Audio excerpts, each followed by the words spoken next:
The term astrology has come to mean many things, but this presentation will explain to the viewer very clearly how it works and how it debunks the cosmology of randomness. A common reaction that people have when astrology is brought up is, what do a bunch of flaming gas balls floating trillions of light years away in space have to do with me or my consciousness? Total New Age nonsense. Science can easily disprove it. If the Earth actually moved through outer space, so would everything else, and there would be no consistent constellations. All the other planets, stars, and star systems would be moving in their own random directions and be untraceable. I'm not here to give you facts, but I'm here to take you down a journey. If you are truly curious, then let me show you what astrology really is, how you can use it in your everyday life, and how it proves that we live in a special reality. Let's begin. Astrotheology and the religion of randomness. What if I told you that there was a secret history to the world that was passed down for ages, and that has been passed on into the secret societies? I know most of you find it absolutely ridiculous, but a large amount of the people who created our history were believers in the occult. Ancient historians tell us that in Egypt, Greek, and Rome, public temples in locations like Thebes, Eleusis, and Ephesus had mystery schools. Here, meditation and occult techniques were taught to some of the greatest leaders of ancient times. Some would dedicate years to prepare for this journey. Some examples being Plato, Aeschylus, Herodotus, Alexander the Great, Caesar Augustus, Cicero, and many more. These figures were initiated into a secret philosophy, a secret teaching that has been suppressed and hidden from us in modern times. Some of the exercises in these schools include sensory deprivation, breathing exercises, hallucinogenic drugs, and different ways of redirecting sexual orgone energies. The purpose of these exercises were to cause an altered state of consciousness, which would allow these initiates to see the world from a completely different perspective. In the ancient world, the understanding of reality, or the unveiling of the true nature of reality, was one of their most guarded secrets. It all became suppressed with Rome and Christianity. The sacred art became heretical, and if one was caught practicing these sacred arts, they would be punished severely. The truth of the matter is that this sacred knowledge didn't go anywhere. The ruling elite continued to be taught in secret. For the masses, they pushed only the exoteric understandings of these sacred teachings. We hear about the Illuminati in the mainstream media, usually talked about with a humorous overtone to reassure the audience that it's just a silly millionaires club. What's hardly spoken of is the Rosicrucians, Eastern Stars, the Knights Templar, Skull and Bones, and countless others that we surely know nothing about. It's a common conclusion that these secret clubs exist in order to retain certain knowledges and maintain a certain level of consciousness among the masses via media such as television, social media, movies, and games. They do this by injecting elements of the truth into fanciful lies so that the truth is right in front of us but cannot be distinguished without understanding parables or the art of allegory. It's science that decides what's real, what our purpose is, and what is our life going to be like when we die. It's very hard to accept for many of us that when you die, it's over. Instead of the fear of being burned at the stake, the modern magician has to fear his reputation being ruined. Most of my commenters who make negative comments on the idea of flat Earth have little to no understanding of the occult. The way they think is the only way I will let go of the globe model is that the flat Earth is scientifically proven. Concepts like receiving knowledge from an entity from beyond the veil, or the thought that there are secret groups of people suppressing the awareness of the human race, these concepts are often perceived to be the epitome of insanity. Yet a surprising amount of famous figures have secretly cultivated the ancient philosophy and mystical states taught in the secret societies. Some examples being Charlemagne, Dante, Joan of Arc, Shakespeare, Leonardo da Vinci, Michelangelo, Bach, Mozart, Beethoven, and even Napoleon. A quote by J.P. Morgan: "Millionaires don't need astrologers, billionaires do." This day, many of the most prolific companies use astrology for business. Chase, JP Morgan, Apple, as well as many lucky Wall Street traders. Some even claim that the United States government makes use of astrologers, as well as other psychics of various specializations. It's commonly known that entire civilizations were built upon fundamentals of astrology. There are various pyramids and temples that still match up with constellations in our skies today. The ancients worshipped the planets as gods, and these gods all had a story. These myths assisted them in knowing when to plant seeds, plan wars, and when to harvest. The phrase as above, so below indicates that the movements of these celestial bodies mirror the happenings on Earth.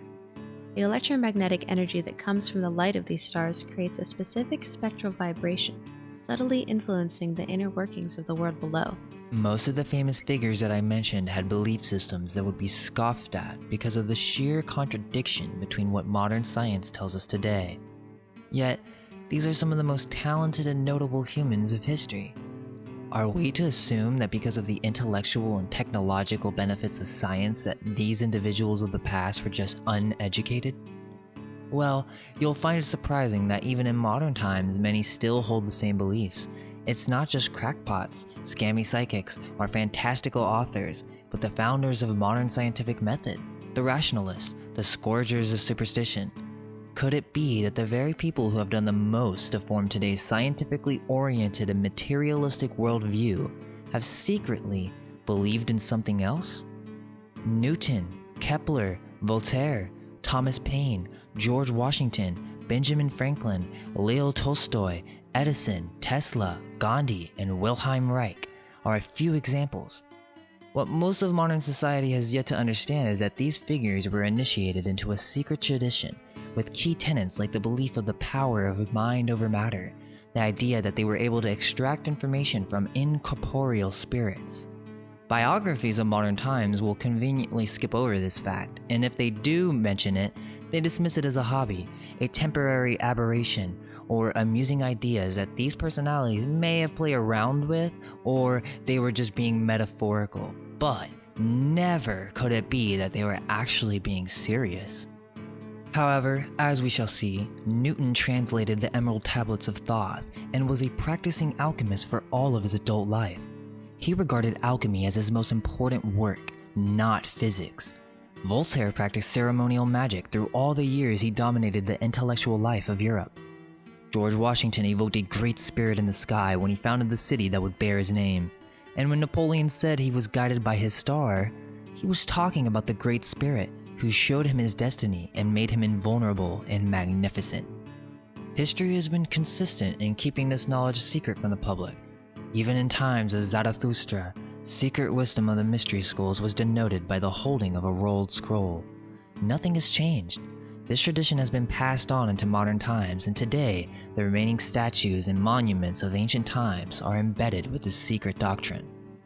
If only the world knew that these secret societies were teaching their initiates how to travel to other worlds in their astral body, where they could see proof for themselves that the mind does indeed have an effect over the material world. Esoteric initiates have been writing about this for centuries, such as Paracelsus, Giovanni Battista della Porta, Cornelius Agrippa, or Emanuel Swedenborg. But in all these cases, the writing is aimed for people already in the know. These texts conceal just as much as they reveal. You'll find that there is no concise guide on the internet to these secret teachings. That is why I have taken the initiative onto myself, in the pursuit that the masses may receive this information and perceive the world in a new way. I am thankful for the benefits of science, but what science has become is a cosmology. You see, science is great at the systematic study of the structure and behavior of the physical world, but what science can't tell us is why we are here, how consciousness came to be. The cosmology of randomness is what dominates our society's perspective of reality, subconsciously or consciously. They get you to believe that the world came from randomness. This base principle implies to your entire belief structure that life is meaningless. I have had hundreds of comments from Christians stating that the flat earth is absolutely ridiculous. What a contradiction, right? If you are religious at all, which by the way, we are not, this is also a common assumption. We are not Christians. We are thinkers. If you are a Christian, your beliefs contradict with the belief that the earth is a ball. For the very fact that Christianity came from these ancient mystery schools. What Romans termed as paganism was the source in which their material came. Astrotheology and religion. The idea that the stars and religion are connected is not a new thought by any means. It's been pointed out by students of comparative mythology hundreds of thousands of times. We cannot look at astrotheology and religion and deny their similarities with a straight face. So let's take a look at this suggestion and see if the idea has any validity or any place in our world today. Perhaps astrotheology is a common ground for the religions of the world, as traces of it can be seen throughout the world in some way. Can you truly deny the outrageous statistics that this was mere coincidence? The first stargazers on their tall towers were in the land of Babel. These stargazers were astronomer priests, and at this point there was no differentiation between science and religion. We may say that almost certainly sciences were originally cultivated because of their religious content, or for the reason that they helped to support the religious convictions of the people. We know that the temples were the first colleges, and the ancient towers and palaces of the gods were the first astronomical observatories. Manly P. Hall. There is a well-known legend that states that the constellations were named by the shepherds of the world. Watching their flocks at night with nothing to do, they allowed their imaginations to project images of various creatures by connecting the stars into patterns. It's likely that these shepherds were the shepherd priests or the shepherd kings of the days of old. Ancient priests knew that astronomy was the science of the anatomy of the universe, and to a measure, these same ancients believed that the universe was the body of a blessed God, and thus they considered astronomy the anatomy or physiology of the body of the deity. This deity, represented as his God, is extended and distributed throughout the infinite diversity of its own parts and members. In any event, at a very remote time, men learned a considerable amount about astronomy. It is quite likely that there have been cycles of remembrance and forgetfulness in this subject. Manly P. Hall. Let's take a look at some popular examples in religion. Here we have Horus of Egypt. Birthday on December 25th. He was born of the Virgin Isis. He was called a star in the east, adorned by 3 kings, became a teacher at 12, was baptized at age 30 by Anup, had 12 disciples that he traveled around with. He performed miracles, was referred to as the Truth, the Lamb of God, the Light, was betrayed by Typhon, and was crucified and was dead for 3 days before returning to life. Jesus of Nazareth, also born on December 25th, born of the Virgin Mary, was called the Star in the East, adorned by 3 kings, was a teacher at age 12, baptized at age 30 by John the Baptist, had 12 disciples that he traveled around with performing miracles, and was also known as the Truth, the Lamb of God, and the Light. He was betrayed by Judas, crucified, and was dead for 3 days before returning to life. Krishna of India, born of a virgin, Devaki, was called the Star in the East, performed miracles with his disciples, and after dying, he returned to life. Mithra, born on the 25th of December, the Virgin Nanan, had 12 disciples that he traveled around with, and after being dead for 3 days, returned to life. His day of worship is Sunday. Dionysus of Greece, born on December 25th of a virgin, performed miracles like turning water into wine, was often referred to as the King of Kings, the Alpha and the Omega, and was resurrected after death. Even further, we have Osiris, Odin, Baal, Prometheus, and many, many more figures that fit this general mold, but I think the point has been made. The question is why? Why are there so many obvious similarities? If civilizations were as isolated as we were taught by traditional academia, then there would have been no way that this many cultures could have shared these stories. Star in the east refers to Sirius, the brightest star of the night sky, and on the 24th of December, it aligns with the 3 stars in Orion's belt. These 3 stars have always been referred to as the 3 kings, and their movements mirror the story of the 3 wise kings who follow the Son of God, spoken of in multiple religions. Astrology and divination. In the modern day, we have psychics, online healers, spiritual gurus, and it can be very easy to be manipulated when coming to this topic from a beginning point of view. When people hear the term astrology, most people are thinking natal astrology. This is a system of astrology that takes the position of the sun on the zodiac at the exact date, time, and location of where you were born. Then, depending on the sun's relationship to the other bodies, certain traits of the individual's personality or life path can be determined. Think of it like a snapshot in time. The signs of the zodiac, the planets, are occult forces, or hidden forces. These forces are spiritual principles that are the fundamental archetypal attributes of our reality, or God. Observing the energy present when someone is born is important, because it allows the observer to understand the potential strengths and weaknesses of the individual idea, business venture, or person. If one understands the energies present in a subject, they can learn which energies benefit the subject, thus determine which days are most likely to produce beneficial results. This strategy also allows for the observer to know which days are less likely to be successful and should be avoided. This is not based on luck, but rather the compatibility of energies both of the subject and the day in question. I would make the argument that a large percentage of the people who consider themselves to be spiritual or interested in the occult are actually contradicting themselves when they say they believe we're on a spinning globe, or that we were created from a random Big Bang. I hope by the end of this video you will see past all the nonsense of the modern day astrology. Magic has been suppressed, butchered, and distorted.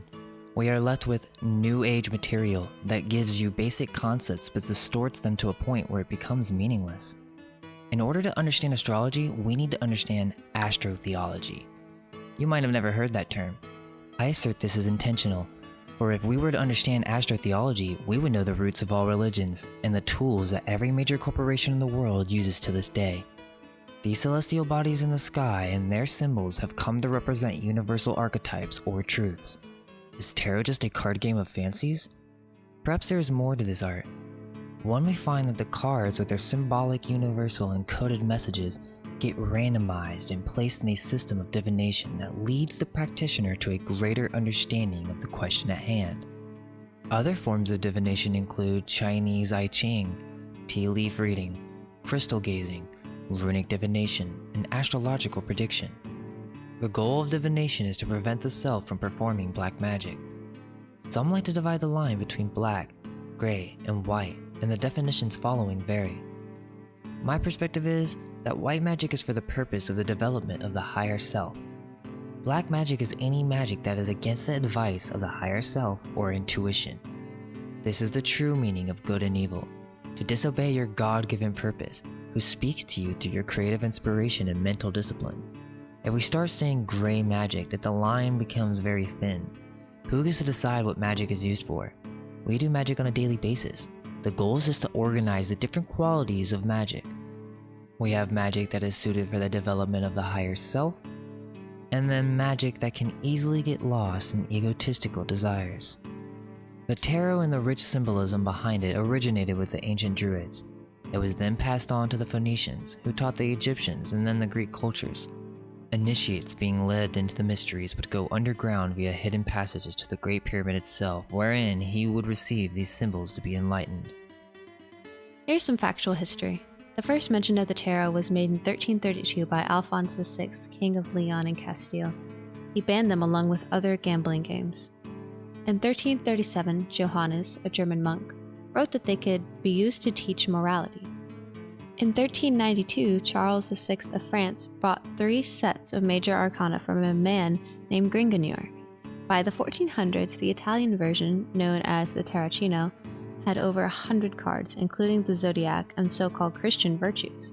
Most people think of fortune telling when they think of psychics. Fortune telling is telling someone something must happen. Divination does not say that something must happen, but instead, it can just indicate the quality of what will happen if you continue the path you're on. For example, think of tarot reading as a snapshot in time, a random positioning of ancient symbolic pictorial images that lead you towards these attributes associated with your current question. It's not a determined answer. For this example, we are going to use the Thoth Tarot deck, simply for the elegance and depth of symbolism. So, let's ask a question. What will the outcome be if I use magic to get a new car? While concentrating on your question, mix up the cards in any manner you desire. Continue to shuffle until you get the sensation from your higher self to stop. Cut the cards into 3 piles. Pick up the cards from right to left, reversing the order of the way you cut the cards. The cards are laid in a specific systematic order designed with symbolic meaning. The first 3 cards make the upper, downwards facing triangle. Cards 4, 5, and 6 make up the lower, upward pointing triangle. The 7 card goes in the middle between the 2 triangles. When you flip them in the same position so that they don't change their upright or reversed orientation. Turn over 1 and 2. Both positions represent unknown spiritual influences. Card 2 has a stronger effect than card 1. Interpret. Turn over card 3. This represents spiritual advice for the matter. Interpret. Turn over card 4. This card represents your unconscious desires in the matter. Don't be surprised if you discover that your real inner reason has little or no relation to your original or outer reason. Interpret this card. Turn over card 5. This card represents your conscious desires in the matter. Interpret this card. Turn over card 6. This card indicates practical advice in the matter. It may suggest changing your focus in order to achieve what you really want. It may advise you to go ahead or abandon the project. Of course, whether you continue with the project or not is up to you. Turn over card 7.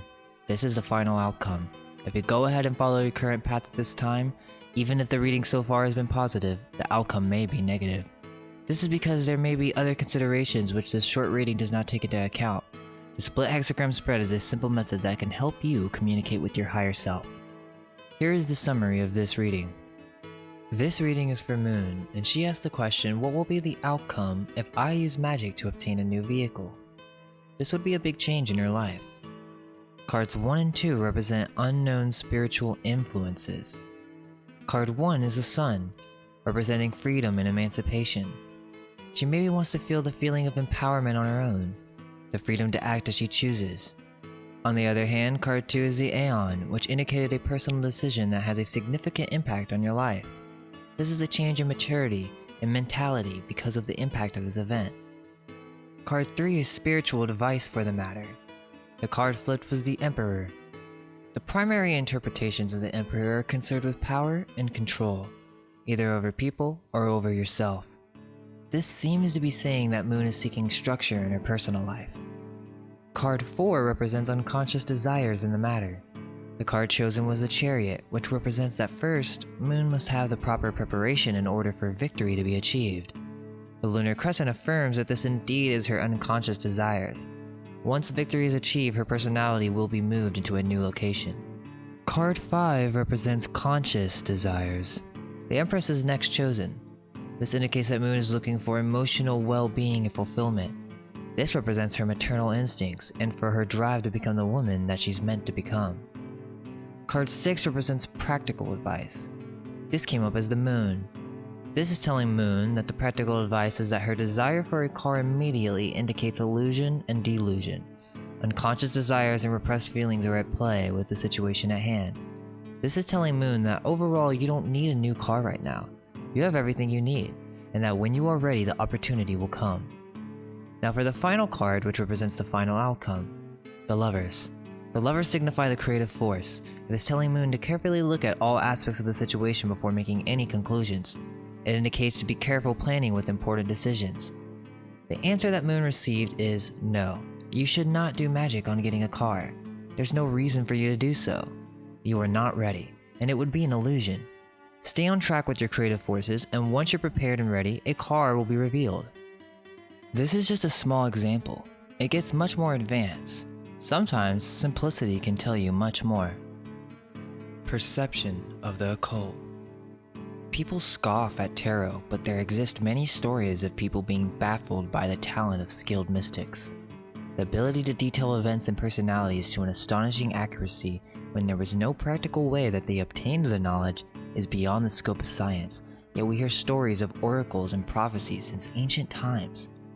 I hope that you would leave this video with a new perspective of divination.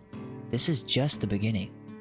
We plan on making more advanced videos on astrology and its practical uses, but the main intention for this video was to give the subject justice by explaining it from a non-globe perspective.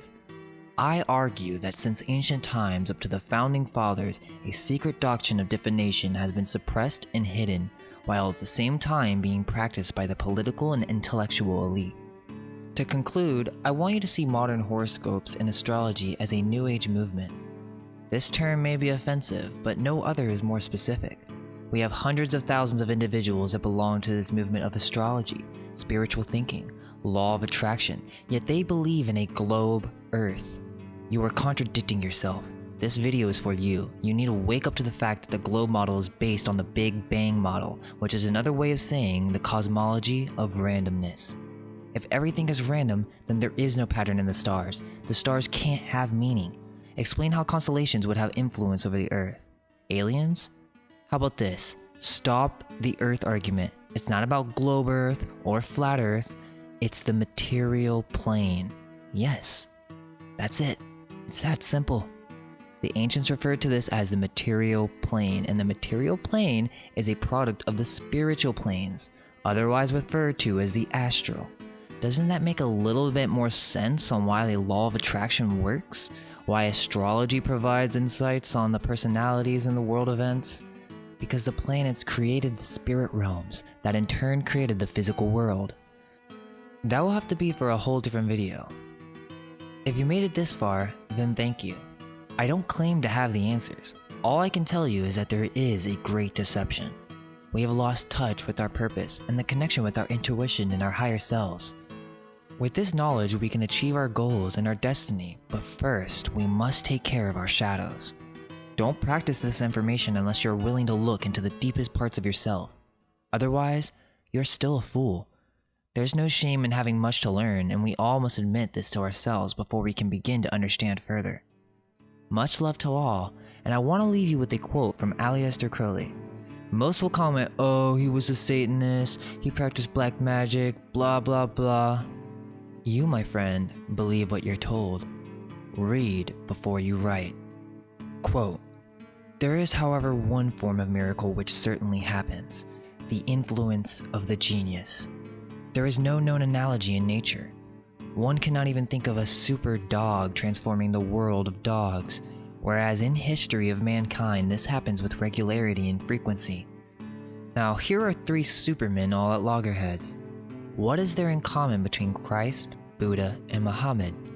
Is there any one point upon which all 3 are in accord? No point of doctrine, no point of ethics, no theory of a hereafter do they share, yet in history of their lives we find one identity amid many diversities. Buddha was born a prince and he died a beggar. Muhammad was born a beggar and died a prince. Christ remained obscure until many years after his death. Elaborate lives of each have been written by devotees, and there is one thing in common to all 3, an omission. We hear nothing of Christ between the ages of 12 and 30. Muhammad disappeared into a cave. Buddha left his palace and went for a long while into the desert. Each of them perfectly silent up to the time of the disappearance, came back and immediately began to preach a new law. What happened to them in their absence? History will not solve the problem, for history is silent. We have only the accounts given by the men themselves. Of our best document will therefore be the system of Buddha, but it is so complex that no immediate summary will serve, and in the case of the others, if we have not the accounts of the masters, we have those of their immediate followers. The methods advised by all the people having a startling resemblance to one another. They recommend virtue of various kinds, solitude, absence of excitement, moderation in diet, and finally a practice which some call prayer and some call meditation. For what is the state of either prayer or meditation? It is the restraining of the mind to a single act, state, or thought. If we sit down quietly and investigate the contents of our minds, determined to control this wandering thought, we shall find that we are fairly well able to keep thoughts running in a narrow channel, each thought linked to the last in a perfectly rational manner. But if we attempt to stop this current, we shall find that so far from succeeding, we shall merely break down the banks of the channel. The mind will overflow, and instead of a chain of thought, we shall have a chaos of confused images.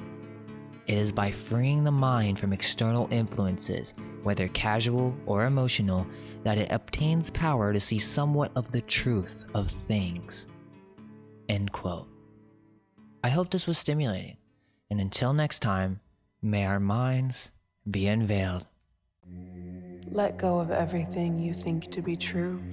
Relax the mind and ask the question, do I truly understand what this reality is?